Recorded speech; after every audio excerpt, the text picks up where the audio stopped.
구약에 기록되어져 있는 많은 성경의 말씀 가운데 특히 이사야서에 이사야가 활동했던 시대의 이사야서의 말씀의 내용을 보면 이스라엘 백성들이 자신들 앞에 처하여 있는 상황, 환경만 놓고 불평하는 장면들이 나옵니다. 왜 이런 고난을 당하는지, 왜 이런 삶의 위기 앞에 있는지, 그냥 하나님이 원망스러운 거죠.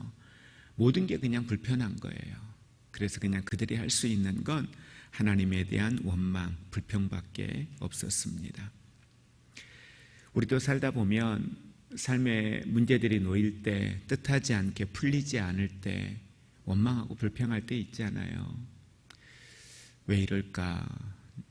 그래도 나름대로 나는 정직하게 산다고 열심히 살았는데, 누구보다 열심히 수고하고 게으르지 않고 최선을 다해서 인생을 살아온 것 같은데 왜 내 삶은 늘 제자리에 있을까 하는 것 때문에 참 많이 힘든 시간을 보내고 있는 분들을 많이 보게 돼요. 또 제가 보아도 참 누구보다 성실하게 사시는데, 누구보다 말씀 안에 믿음 안에 살려고 참 부단히 노력하시는데 참 풀리지 않는다. 참 왜 그렇게 힘들까? 이런 생각이 들 정도로 어려움 속에 있는 분들을 참 많이 보게 되는 것 같습니다. 여러분은 어떠세요? 이런 어려운 문제가 놓일 때 여러분들은 어떻게 이 문제들을 해결하십니까? 실제 우리가 많이 경험해 왔던 일들이잖아요. 어떻게 이런 것들을 극복해 내셨어요? 이럴 때마다 좋은 신앙의 모델이 있다라고 하는 건 참 좋은 것 같아요. 내가 본받고 싶고, 나도 저분처럼 예수 믿고 싶어. 나도 저분처럼 신앙생활 하고 싶어.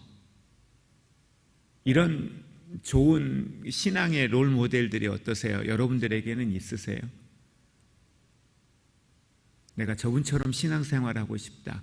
그런 모델들이 여러분들에게 있으세요? 이거 없다 그러면 참 슬픈 일이에요. 그게 우리 교회가 아니어도, 그게 어느 곳에 있던, 아니면 때로는 책을 통해서건, 어느 누구의 간증을 통해서건, 그게 어떤 분이어도 좋아요. 저는 여러분들에게 그런 좋은 신앙의 모델들이 있기를 원합니다. 왜냐하면 그럴 때 그래, 내가 저분처럼 내가 저렇게 믿음의 생활을 해야지, 저렇게 기도 생활을 해야지, 저렇게 예배 생활을 해야지, 저렇게 내가 전도 생활을 해야지, 저렇게 내가 헌금 생활을 해야지, 내가 저렇게 사람과의 관계 속에서 전도자로 사는 것이 저런 것이니 나도 저렇게 관계 속에서 살 수 있도록 노력해야지. 뭔가 모델이 있을 때 배우고 싶고 또 닮아가려고 부단히 애쓰는 모습들을 많이 보게 되거든요. 그래서 여러분들에게 그런 모델들을 꼭 가질 수 있었으면 참 좋겠습니다.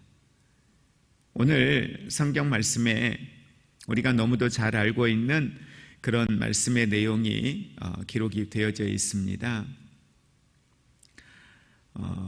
오늘 누구보다 하나님의 말씀의 법 안에서 잘 세워져 있어야 할 교회예요. 빌립보 교회는 사도 바울이 개척한 교회거든요. 그리고 동아시아 지역이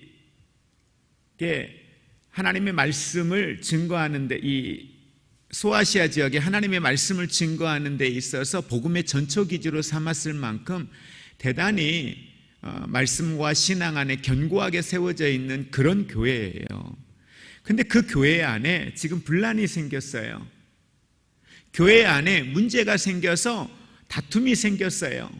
이유가 여러 가지가 있겠죠. 이유가 여러 가지가 있는데 중요한 건 어떤 이유였던지 간에 성경에서 이야기하고 있는데 1장과 2장의 초반부에 보면은 그 안에 다툼이 있고 분쟁이 있고 교회를 가니 많이 하는 것들, 내가 다른 교회로 떠나니 안 떠나니 이런 상황들, 네가 옳으니 내가 옳으니 하면서 서로 분쟁하고 있는 모습, 그게 바로 지금 빌립보 교회의 모습이에요. 그러니까 잔뜩 문제를 안고 있는 거죠. 잔뜩 문제를 안고 있는 그 교회를 향하여서 사도 바울이 그들에게 편지를 하는 거예요. 그들에게 편지하면서 메시지를 쓰고 있는데 그 메시지 가운데에 중요한 포인트가 오늘 본문 말씀에 기록이 되어져 있는 거죠. 교회 안에 잔뜩 삶의 문제를 안고 있어요. 지금으로 말하면 우리가 살아가는데 삶의 문제들이 많단 말이에요. 가정 안에서 다 예수 믿는데 그 안에서도 분쟁이 있고, 다 예수 믿는 가정인데 그 안에 다툼이 있어요. 부부끼리 사내 못 사내 하고 그러기도 하고요. 부모와 자녀 간에도 내가 예수를 믿느니 마느니 이거 가지고 자녀들이 부모를 협박하기도 하고요. 그럴 것 같으면 교회 다 가지 마 뭐 이러면서 이렇게 그냥 신앙생활하는 게 온통 뒤죽박죽이 되어져 있는, 정말 예수 믿는 가정이 맞을까라는 생각이 들 정도로 피해 값을 주시고 사실 교회가 맞나 싶을 만큼 교회들은 매일같이 분쟁이 있고, 이런 위기 속에, 이런 다툼 속에 있는 이런 상황이란 말이에요. 자, 이런 상황 속에 있는 교회를 향하여서 사도 바울이 이 문제를 해결할 수 있는 방향을 제시하는데, 그 방향의 중심이 뭐예요?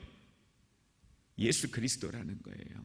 자, 오늘 본문 말씀에 5절의 말씀을 우리가 쉬운 성경에 보면 이렇게 말씀합니다. 함께 고백할까요? 예수님처럼 생각하고 행동합시다. 아니, 지금 분쟁이 일어나서 삶의 문제를 안고 있는, 다툼이 있는 사람들을 향하여서 뭐라고 이야기하냐면 예수님처럼 생각하고 행동합시다라는 이야기를 바울이 던지고 있는 거예요. 앞뒤 문맥이 안 맞는 것 같아요. 한참 지금 열불이 나서 싸우고 있는데 예수님처럼 생각하고 예수님처럼 행동하자라고 이야기한다는 거예요. 저는 이 빌립보서 2장 5절에 있는 말씀 가지고 사실은 수없이 설교들을 많이 했던 내용들이죠. 그런데 좀 다른 관점에서 보게 됐어요. 고난주간이다 보니까 이 고난주간 앞에 이 말씀을 묵상하면서 이번 고난주간의 말씀의 중심은 그거예요. 왜라는 거예요. 자꾸 왜 이렇게 말씀하셨을까? 왜 예수님은 십자가를 지셔야만 했을까? 계속 왜라고 하는 질문을 가지고 던지다 보니까 그 가운데에서 뭘 자꾸 찾게 되냐면, 그걸 통해서 나는 어떤 삶을 살아야 할까냐라는 거예요. 그걸 통해서 그걸 배우고 그걸 듣고 있는 나는 그러면 오늘 이 삶의 현장에서 어떤 삶을 살아야 할 것인가? 이 고난주간 앞에 나는 어떤 삶의 결단이 있어야 할 것이냐라는 거예요.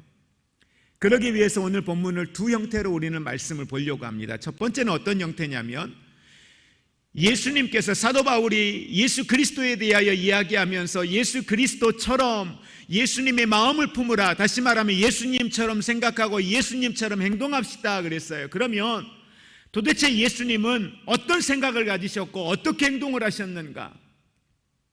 우리를 구원하시기 위하여 도대체 예수님은 어떤 선택을 하셨느냐라는 거예요. 단순히 예수님이 십자가를 지셨다가 아니라 그 십자가를 통하여 우리를 구원하시기 위하여서 예수님이 행하신 그 구체적인 일들을 오늘 바울은 빌립보 교회 성도들에게 이야기하고 있다는 거예요.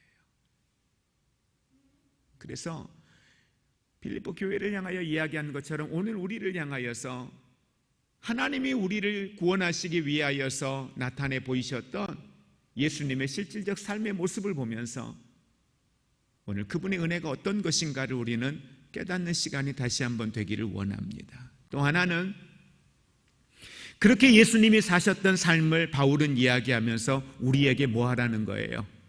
너희도 그렇게 살라는 거예요. 예수님의 마음을 품으라는 건, 다시 말하면 예수님처럼 생각하라는 건 예수님처럼 행동하라는 거예요. 이 고난주간을 보내면서 오늘 우리에게 필요한 건 예수님이 십자가를 지기 위해서, 예수님이 사명을 이루시기 위하여서 하시었던 일들이 있었던 것처럼 오늘 저와 여러분이 하나님의 소명과 사명을 가진 자로 이 시대를 살아가면서 그리스도인이라고 하는 신분을 가지고 이 시대를 살아가면서 우리가 결단해야 될, 할 수 없는 건데, 하고 싶지 않는 건데, 그럼에도 불구하고 오늘 우리는 그리스도인으로 살기 위해서, 목적과 사명이 있는 전도자로 살기 위해서 이 결단이 우리에게 필요하다라는 걸 말씀하고 있다라는 겁니다. 이게 고난인 거죠. 하기 싫은데 해야 돼요.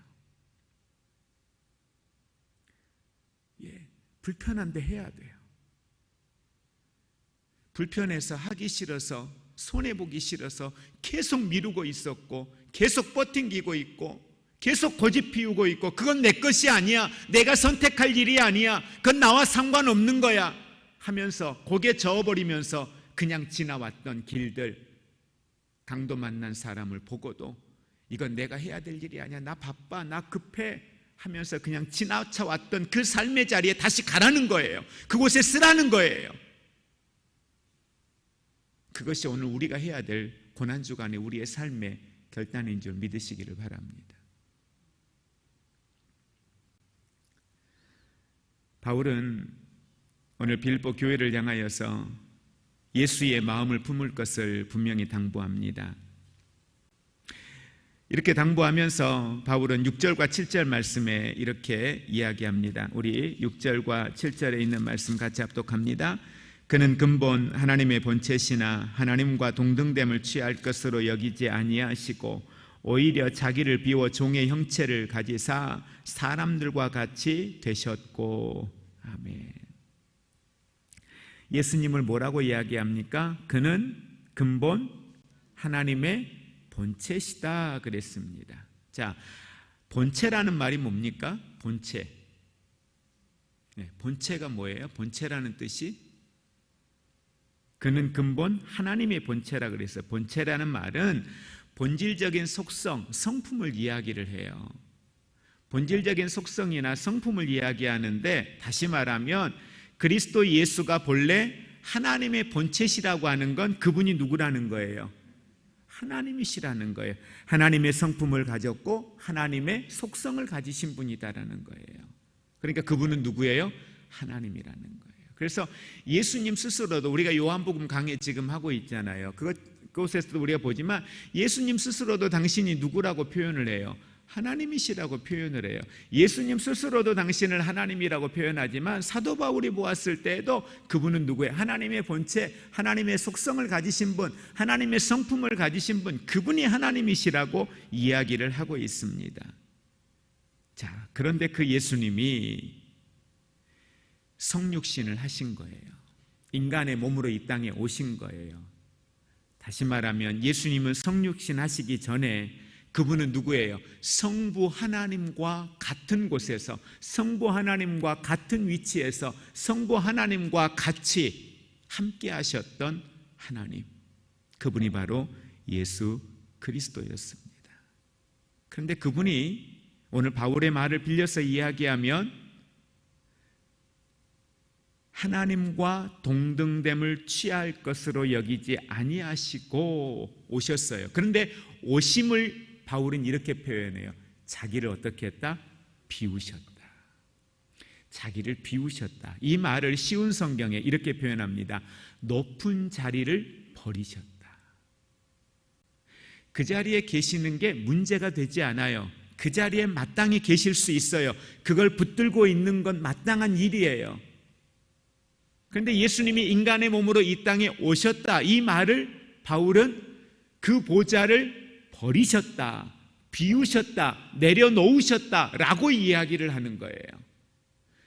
근데 결론적으로 계속 반복해서 나오겠지만 주님이 버리신 그 자리를 비우신, 그 자리를 내려놓으신 이유가 뭐냐라는 거예요. 왜 예수님은 하나님의 본체신데 그 자리를 내려놓으셨냐는 거예요. 왜 그 보좌의 자리를 내려놓으시고 그 보좌의 자리를 버리시고 이곳에 오셨느냐라는 거예요. 그것도 인간의 몸으로요. 바울은 그걸 너희가 기억하라는 거예요. 분쟁하고 싸우고 있는 그들을 향하여서, 좌절과 절망 속에 있는 그들을 향하여서, 삶의 문제 속에서 고통 중에 있는 백성들을 향하여서 이야기하는 거예요. 너희들 한번 들어봐. 예수님이 어떤 분인지 내가 이야기해 줄게.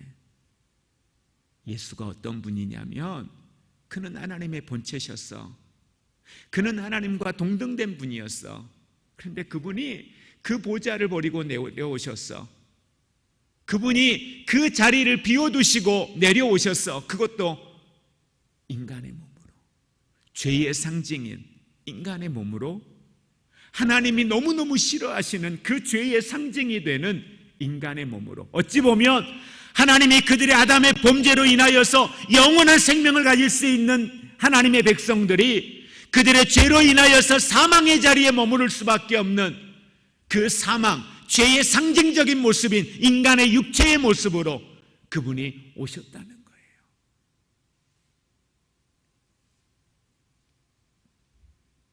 시간과 공간의 제한을 받지 않으셨던 그 예수님이 시간과 공간의 제한을 받는 인간의 모습으로 이 땅에 오셨습니다. 그분은 하나님 보좌에서 함께 하시면서 영광 받기에 합당하신 하나님이시지만 그 영광 보좌를 버리시고 이 땅에 오셨다고 이야기합니다. 쉽게 표현하면 포기하신 거예요. 그걸 포기하신 거예요. 그 좋은 걸 포기하신 거예요. 영원히 누릴 수 있는 그걸 포기하신 거예요. 잠깐일지라도 그걸 포기하신 거예요. 자기를 온전히 비우는 마음, 그게 바로 예수 그리스도의 마음이었습니다. 왜요? 그냥 비우셨나요? 비우신 목적이 있잖아요. 버리신 목적이 있잖아요. 거기를 떠나신 목적이 있잖아요. 인간의 몸을 입어야만 하는 목적이 있었잖아요. 오늘을 사는 우리는 자신을 비우는 걸 얼마나 싫어합니까? 자기가 누리는 걸 포기하는 걸 얼마나 싫어합니까? 그건 너무 힘들죠. 내가 마땅히 누릴 수 있는 건데 그걸 내가 왜 포기해? 그 좋은 자리를, 그걸 어떻게 포기합니까? 그 좋은 직장을 어떻게 포기해요? 지금 내가 누리고 있는 이 생활들을 어떻게 포기해요? 근데 여러분, 재밌는 건 포기하는 사람이 있어요. 자존심, 그렇게 자존심 내세우잖아요. 사람들이 자존심에 죽고 산다고 이야기하잖아요. 그런데 언제 자존심 포기해요? 사람들이 어떤 자리에서 비굴해져요? 자기가 원하는 걸 얻는 데는요, 그 자존심도 내려놓더라고요. 그렇게 사람들 앞에서 자존심 강하게 붙들고 있던 사람들도 자기가 원하는 걸 얻기 위해서는요, 그 자존심 내려놓더라니까요. 또 하나, 누구 문제 앞에서는 자존심을 내려놓아요. 자식 문제 앞에서는요, 체면도 없어요. 자존심도 없어요. 자식을 위하는 길이라면 그거 내려놓더라고요. 사회적 신분, 그거 내려놓더라고요. 다 내려놓아요. 자녀 문제라면 포기해요. 가지고 있는 물질도 포기하고요, 사회적 지위도 포기하고요, 다 포기합니다. 뭘 위해서? 자식을 위해서요. 예수님을 위해서는요. 오늘 내가 그리스도인으로 오늘을 사는데, 내가 그리스도인으로 살기 위해서, 말씀 안에서 말씀의 법대로 내가 살기 위해서 여러분은 뭘 포기해 보신 것 있으세요?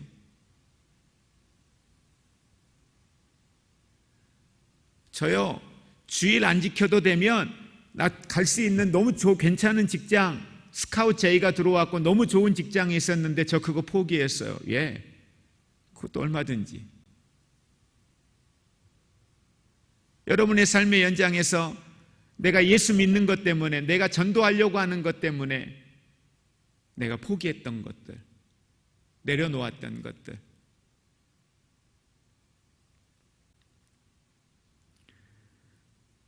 많은 사람들은 육신의 정욕, 안목의 정욕, 이생의 자랑을 채우기 위해서 얼마나 애를 쓴지 모릅니다.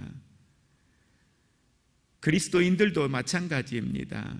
어찌 보면 자신들이 원하는 걸 얻기 위해서 그 추한 경쟁의 자리에 너나 나나 할 것 없이 얼마나 많은 사람들이 그 자리에 뛰어드는지 모릅니다. 불나방처럼 그곳에 사람들이 달려듭니다. 혹여라도 늦게 그거 붙들면, 늦게 그 자리 가면 사람들에게 뒤처질까봐, 유행에 뒤처질까봐, 사람들 관심에서 사라질까봐, 그거 경제적인 것, 이익 내가 못 얻을까봐 앞다투어서 그곳을 향하여 있는 수많은 사람들의 모습을 보게 됩니다. 그러나 우리가 분명히 알아야 할 것은 여러분, 예수 그리스도를 본받아야 할 우리의 마음은 자기를 철저하게 비우지 아니하면, 자기를 내려놓지 아니하면, 자신을 포기하지 아니하면 이 세대 앞에 참된 그리스도인으로 살아갈 수 없다는 사실을 믿으시기를 바랍니다.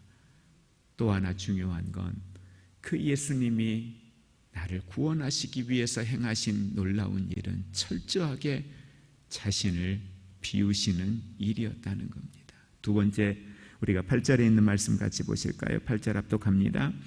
사람의 모양으로 나타나사 자기를 낮추시고 죽기까지 복종하셨으니 곧 십자가에 죽으심이라. 아멘.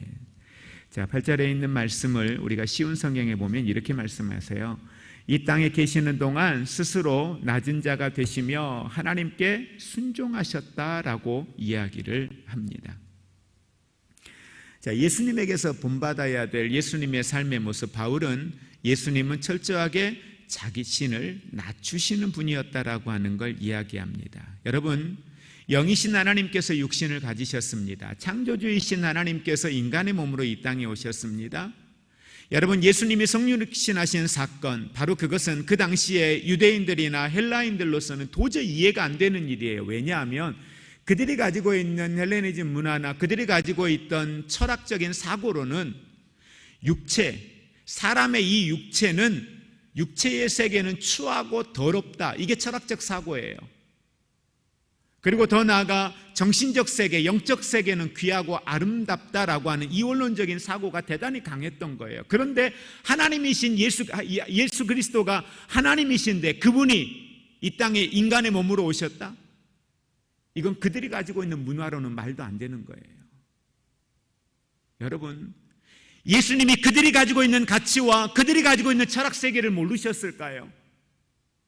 그러니 예수님이 이 땅에 인간의 몸으로 오신 그분이 하나님이라고 이야기하는 게 예수님이 요한복음에서 끊임없이 말씀하는데도 불구하고 그들이 이해하지 못하고 받아들이지 못했던 이유, 그건 그들이 가지고 있던 당시의 철학적 사고 때문에, 그들의 문화 때문에 예수님을 도저히 받아들일 수가 없었던 거예요. 네, 예수님은 그들의 사고는 이해되지 않는, 그들의 문화로는 말도 되지 않는 그 일을 예수님이 하셨단 말이에요.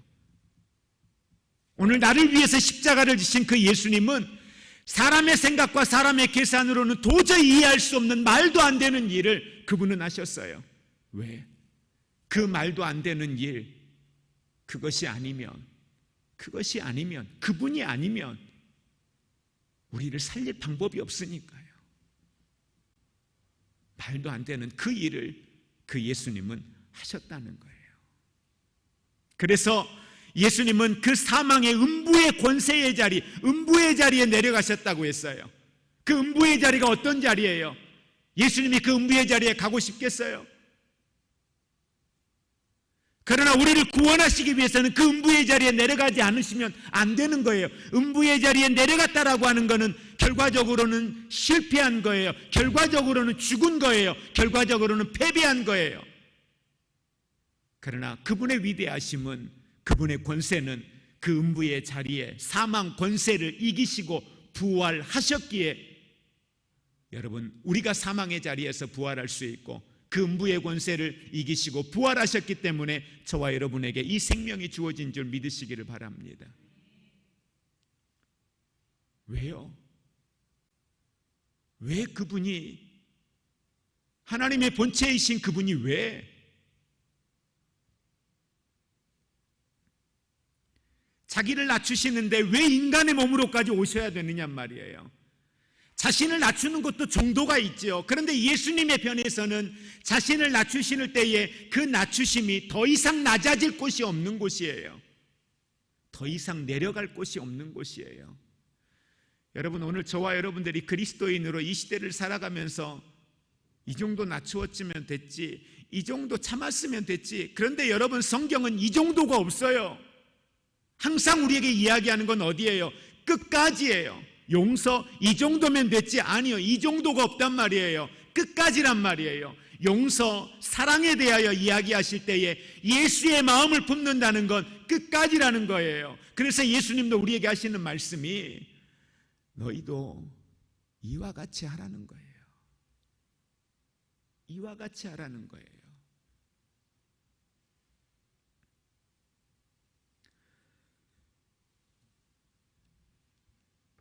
예수님의 겸손은 인간의 몸으로 이 땅에 오시고 자기를 낮추시는 것에 멈추지 않으시고 자발적인 순종 가운데에 어디까지 나가셨습니까? 십자가 앞에까지 나가셨습니다. 사람들이 하도 예수님에게 내가 하나님의 아들이거든 그 십자가에서 내려와 보라고 이야기하고 얼마나 조롱합니까? 근데 예수님 뭐라고 한마디 던지셔요? 내가 12군데를 보내어서 저들을 멸할 수 없겠느냐는 거예요. 12군데 한 군데가 그 당시에 1000명이에요. 그러니까 영을 보내는데, 천사를 보내는데 12,000의 천사를 보내어서 내가 저들을 멸할 수 있는 능력과 권세가 예수님에게 있는 거예요. 그 권세를 가지신 분이 쉽게 말하면 나를 공격하는 저들을 향하여서 한마디로 그냥 기죽일 수 있고, 나를 공격하고 나를 향하여 멸시하는, 나를 조롱하는 저들을 향하여서 얼마든지 저들의 코를 납작하게 해줄 만한 무기가 내게 있고, 저들을 공격할 만한 사건이 내게 있고, 저들 앞에 기죽지 않을 만한 돈도 가지고 있고 권세도 가지고 있고, 얼마든지 저들을 내 앞에 무릎 꿇게 할 만한 실력을 내가 가지고 있지만 예수님은 그러지 않으셨다는 거예요. 뭘 위해서요? 뭘 위해서요? 그분이 이 땅에 오신 목적 때문에요. 그러니까 여러분, 우리가 지금 빅퀘션을 공부하고 계속 우리가 주일날 오후에 공부하면서 계속해서 말씀의 중심이 뭐예요? 목적과 사명이에요. 우리에게는 목적과 사명이 있다는 거예요. 그것 때문에 못 가는 거예요. 그것 때문에 참는 거예요. 그것 때문에 무릎 꿇는 거예요. 그것 때문에 견디는 거예요. 그 사명 때문에 오늘 여기에 있는 거예요. 못해서가 아니에요. 할 수 없어서가 아니에요. 갈 수 있는 능력이 없어서도 아니에요. 갈 수 있고 포기할 수 있고 얼마든지 그거 내 손에 쥘 수 있는 것들이지만, 뭐 때문에? 복음 때문에, 내게 주신 사명 때문에. 그러면서 8절 후반절에 이렇게 말씀합니다. 죽기까지 복종하셨으니 곧 십자가에 죽으심이라. 다시 말하면 예수님은 복종하는데, 하나님께 순종하는데 그 자발적 순종이 어디까지 가요? 죽음까지 가는 거예요. 죽기까지 복종하셨다는 거예요. 여러분, 이 용어를 쓰는 건 사람이 할 수 있는 최고의 충성, 사람이 할 수 있는 최선의 충성, 가장 큰 게 뭐예요? 목숨 거는 거예요. 자기 목숨 내놓고 일하는 거예요. 자기 목숨 내놓고 가는 거예요. 그걸 가장 고귀하다라고 이야기하죠. 자기 목숨 걸고 가는 것. 그래서 목숨이 2개도 아닌데 하나인데 그 목숨을 걸고 간다. 그럼 다 거는 거예요. 예수님이 죽기까지 복종하셨다는 건 저와 여러분에게 다 주셨다는 거예요.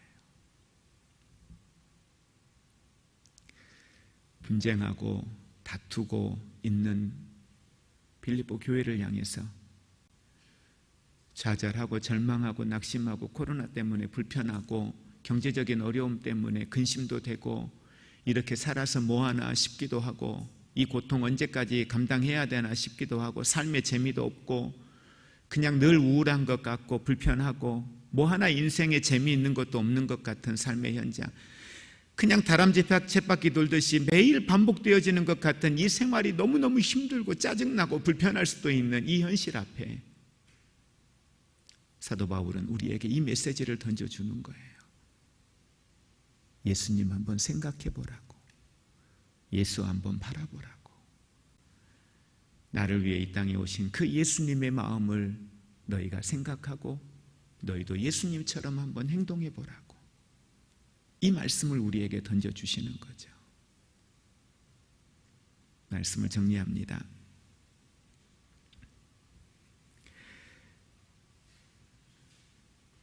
나는 오늘 사명을 위해, 영혼을 살리기 위해, 하나님의 자녀로 오늘을 살아가기 위해 나는 지금 오늘 어떤 십자가를 지고 가고 있습니까?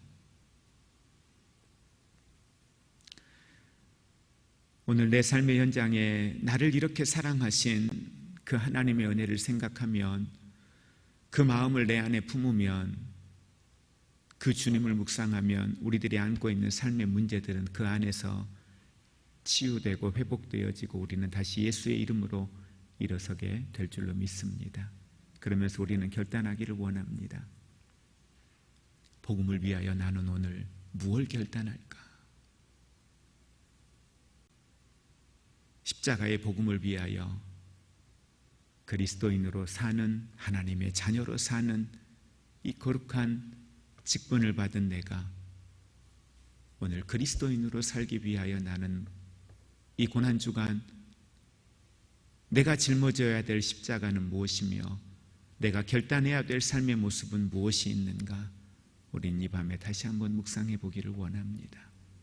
그리고 결단하고 이제까지는 여러 가지의 삶의 이유들로 미루고 미루어왔지만 이제는 더 이상 미루지 말고 그 앞에 우리는 서기를 원합니다. 그리고 결단하기 원합니다. 그리고 나를 그렇게 한없이 사랑하신, 내게 당신의 모든 것을 내어주시기 위하여서 하나님의 본체이신 그분이 그 자리를 비우고 그 자리를 버려두고 이 땅에 오시고 이 땅에 오셔서 행하신 그분의 행적들을 우리는 다시 한번 마음속에 기억하면서 그 은혜 안에, 그 사랑 안에 오늘도 우리의 마음이 충만함으로 채워지는 귀한 은혜의 시간이 되기를 주의 이름으로 축복을 드립니다. 같이 함께 우리 기도하겠습니다.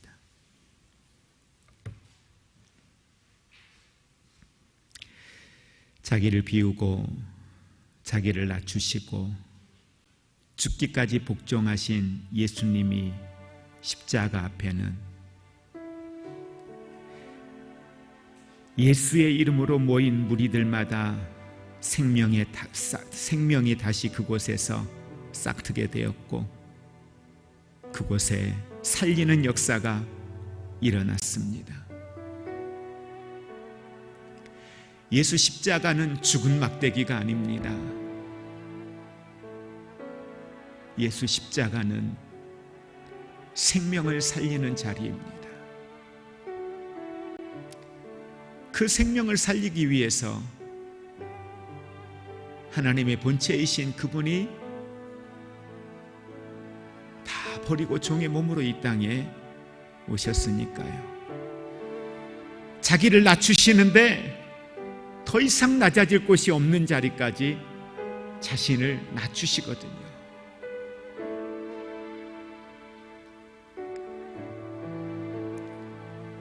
보냄을 받은 자로 보내신 이에게 순종하는데 그 순종하는 자리가 죽기까지 순종하시며 당신의 모든 걸 나를 위하여 내어주시고 그 십자가 앞에 서는 이들마다 살리는 역사를 지금도 나타내 보여주고 계십니다. 그래서 바울은 우리에게 사랑하는 여러분, 예수님처럼 생각하십시오. 사랑하는 여러분, 예수님처럼 행동하십시오. 이 말씀을 기억하면서 이 시간 같이 우리 하나님 앞에 기도하며 나아가겠습니다. 같이 기도합니다.